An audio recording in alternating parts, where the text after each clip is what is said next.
Hej, Niklas på VPARTS här. Idag ska jag visa hur man programmerar vår programmerbara funktionsadderare. Programmet laddar ni ner från volvotech.eu och det fungerar bara på PC. Det finns en guide under produkten vart och hur du installerar den. Vi börjar med att koppla in den.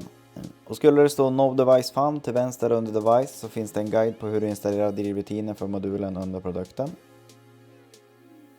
Se till att ni har den senaste mjukvaran nedladdad. Det kommer nya funktioner och bugfixar hela tiden.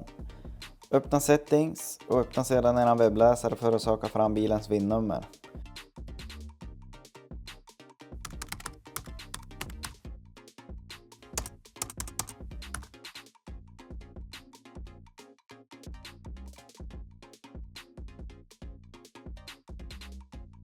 Och sen klistrar ni in det i rutan.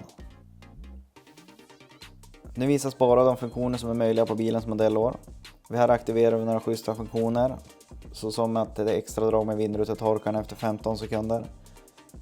Samt att den stänger rutor och taklucka vid låsning.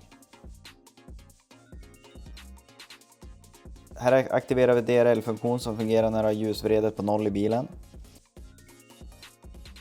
Och även approach lightning då, som tänder upp bilens ljus när du låser upp den.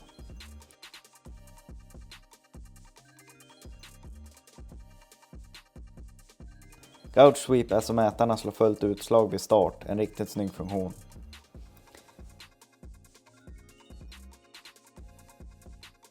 När du aktiverat de funktioner du vill ha så trycker du på OK och sedan på Update Settings.